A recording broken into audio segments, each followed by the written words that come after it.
Hey, this is Heidi Dawson. If you love all things health and wellness and style of any kind, hang out here with me each week. I'm obsessed with never-ending improvement, and it's all in an effort to help each one of us live a wildly successful lifestyle. Subscribe today so you don't miss a thing. Hi, guys. Welcome to episode 345 of the Wildly Successful Lifestyle Podcast. So that's kind of a catchy title, right? I mean, who doesn't want to feel and be attractive? We all do. Come on.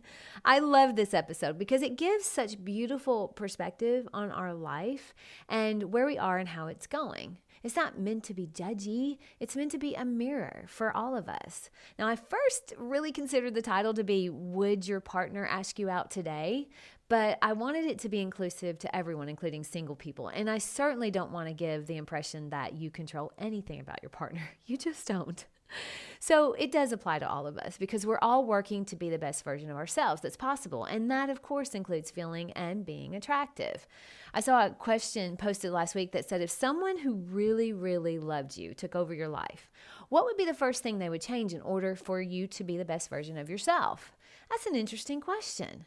Really think about it because it causes us to step outside our perspective and look at our life from a person that isn't us, but is truly wanting us to be our best. What changes would they make first? Now, it is really easy to stay in your own perspective while you do this and think, I'm pretty good. Yeah, I think I'm good. I know because I did that. But when I really got out of my own head and kind of like an out-of-body experience, I was able to see some things that I needed to change, mainly on a mindset level.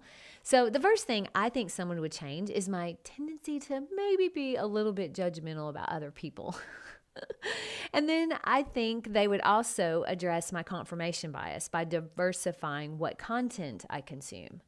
And one last one, I think they'd probably do a full stop on alcohol for me. So I'm really glad they aren't in charge yet because I'm going to Italy next week and that would be really hard. But you see, when I really stepped out of myself, I was able to come up with some pretty valid changes that would certainly make me better if I did them. Now, it doesn't always feel good to look at yourself like that, but it's a good thing to acknowledge because there's always room for growth. Continuous improvement is one of the most attractive things we can do. Speaking of attractive, so when I was thinking about the topic of would my partner ask me out today, I thought if Eric, my husband, and I were not married right now, would I catch his eye? Would he want to date me? We've been together for almost 18 years now. So over the last 18 years, have I grown and continued to live to the values that I had when I first met him? You see, the question we have to ask, they're of ourselves, not of our partner or our friends or our family. But it is always good to check in because we get so busy that we forget that we matter. How we show up, that matters. How we feel when we look in the mirror, it matters. Of course, we have other responsibilities, but if we don't take care of ourselves, who's gonna? I mean, how you present yourself matters, whether you're married or single. It matters in how you show up. It matters in how people treat you. And it matters in how your partner interacts with you. I know for me, if I don't have my nails done and I've eaten bad or I drank too much alcohol, I certainly don't want to be lovey-dovey with my husband, mainly because I'm just not feeling my best. If you have a romantic partner, how you show up matters, even if you've been married for a while.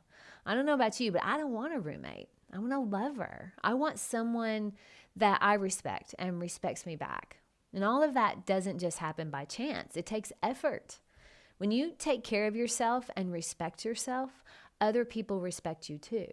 When you feel beautiful and sexy, you show up differently to your partner. Now, we don't like to think it matters, especially if we've been together for a while.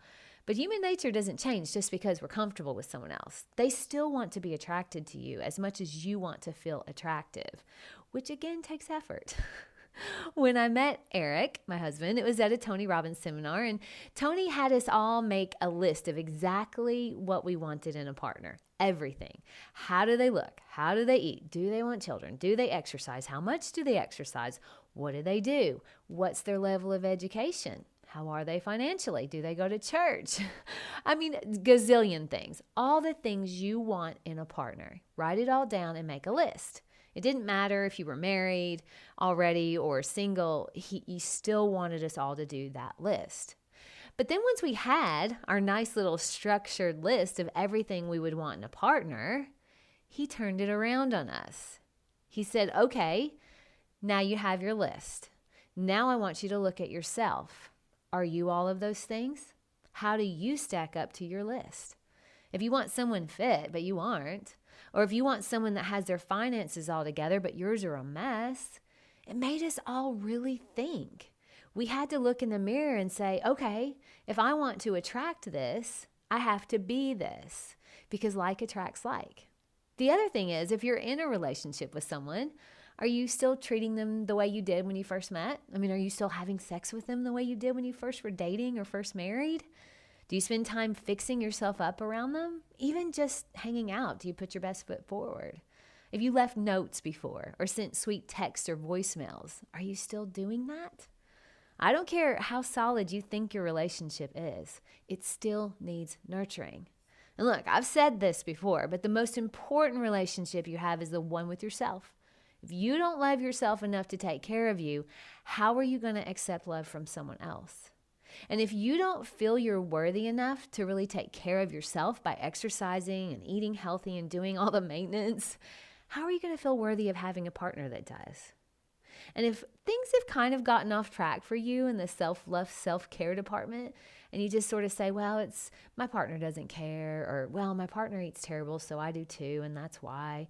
That is really the most disempowering thing you can say, because now not only are you blaming them, you're removing your power, any power you have to change it. You're giving it away. Gandhi said, be the change you wish to see.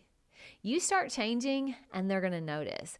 And maybe they'll change with you. And even if they don't, the momentum you have will move you forward. And they'll start making changes too. I've seen it happen too many times between me and my husband. But that's how it works. We can't always expect someone else to be the kickstarter for us.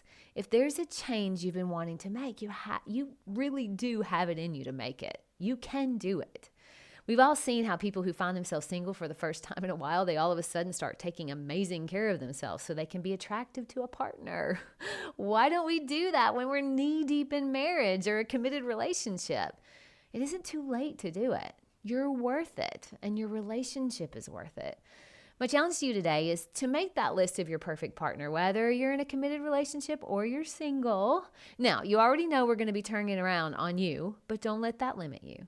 You're just as worthy of having the exact body you want, the exact mindset you want, the exact financial situation you want, as you are of having the exact partner you want. And most of the time, that partner isn't someone new. It's the guy or girl right in front of you, loving you, even though you're imperfect, and you're doing the same with them. Tony Robbins always says if you're madly in love with someone, you can find that love again. But you have to be madly in love with yourself first. When you're madly in love, you know you'll do anything for that person. So what will you do for yourself? Share this with 3 people you love madly. I love you guys. I'll talk to you in a few days. Don't forget to subscribe and share with your friends, because we're just going to keep going bigger and better places together, and I love that about us. Talk to you in a few days.